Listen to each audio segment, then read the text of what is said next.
আসসালামু আলাইকুম। Pan India superstar প্রবাসের রাজা সাহেবের ট্রেলারটা চলে আসছে। এটা দ্বিতীয় ট্রেলার। প্রথম ট্রেলারটা দেখছিলাম, কিন্তু কোনো কারণবশত প্রথম ট্রেলারের রিয়াকশন বা রিভিউ কোনোটাই দেওয়া হয়নি। তো এখন দ্বিতীয় ট্রেলারটা আসছে হিন্দিতে। এখন দেখি এই ট্রেলারটা কেমন হলো। তো বেশি কিছু না বলে চলুন আগে ট্রেলারটা দেখি। दादी माँ, तुझे सब कुछ भूलने की बीमारी होते हुए भी तू एक पल के लिए उस आदमी को नहीं भूलती। गंगम्मा, तेरा टाइम स्टार्ट हुआ। Love you. ठीक है राजा साहब। कनकराजू, मेरा भी मन है तुझे जानने का अच्छे से। बहुत मिस किया तुझे।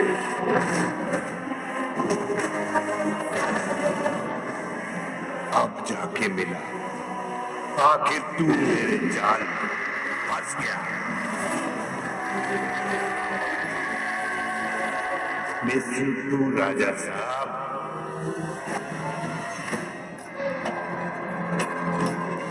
ये घर नहीं, माया महल है। यहाँ लोग आते अपनी मर्जी से, लेकिन जाते सिर्फ आपकी दादा की मर्जी से। These things, painting, architecture, इनके जरिए हिप्नोटाइज करके वो किसी को भी ट्रांस में लेकर चला जा सकता है। दादा आ गया था।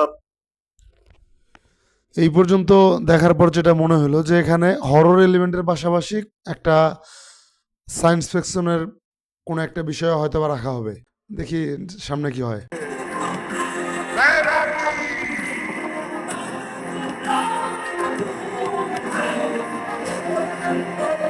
हीरोज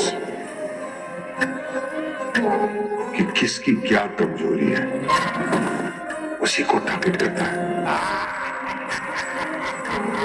तुम्हारी दादी वैसी साधारण महिला नहीं है, गंगा देवी, देवनगर साम्राज्य की महारानी गंगा देवी।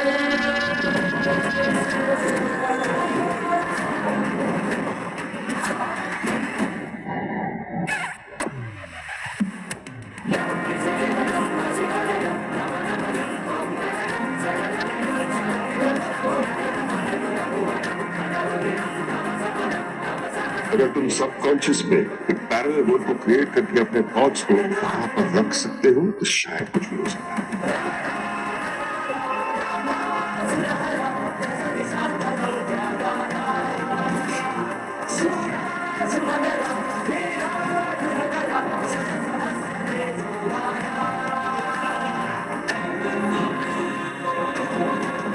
मेरा यहाँ से निकलना नामुमकिन है,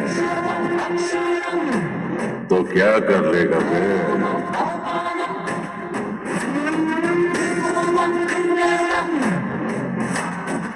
They took him into his trance.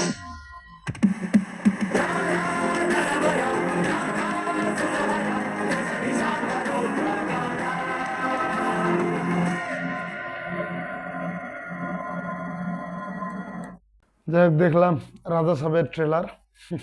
দেখার পর খুব বেশি আমার কাছে এঙ্গেজিং বা ওইরকম কিছু একটা লাগে নাই। এইটা একটা প্যান ইন্ডিয়ান মুভি হিসাবে যতটুকু হাইপ তৈরি করার কথা মনে হয়েছিল, এই ট্রেলারটা দেখে আমার সেরকম কিছুই লাগে নাই। জাস্ট একটা টিপিক্যাল ট্রেলারই লাগছে। আগের ট্রেলারটা যতটুকু ছিল তার চেয়ে কিছুটা বেটার এই ট্রেলারটা, কিন্তু এটা একেবারেই দুর্দান্ত কোনো ট্রেলার না। বা এই ট্রেলার দেখে মুভির প্রতি যে অতিরিক্ত একটা হাইপ জেনারেট হবে আমার মধ্যে, এরকম কিছুই হয়নি। তো প্রবাসের স্টারডমের জন্য দেখা যাক যে মুভিটা কতটুকু কি হয়, এবং যদি মুভির গল্পটা ভালো হয় তাহলে হয়তো মুভিটা চলে যাবে, তা না হলে আমার মনে হচ্ছে এটা একটা ডিজাস্টার হবে। যাই হোক, এই মুভিটা মুক্তি পাওয়ার পরেই দেখা যাবে যে এটা কি হয়। এবং পাশাপাশি এস্থামান ব্যাকগ্রাউন্ড মিউজিক দিচ্ছে, এবং ব্যাকগ্রাউন্ড মিউজিক এস্থামানের যেমন হয় কিছু কিছু জায়গায় খুব বেশি লাউড এবং কিছু কিছু জায়গায় ফ্ল্যাট থাকে, তো এটাও মোটামুটি ঠিক সেরকমই। তো দেখি মুভিটা মুক্তি পাওয়ার পর কেমন হয়। আজকের মতো এই পর্যন্ত। আসসালামু আলাইকুম।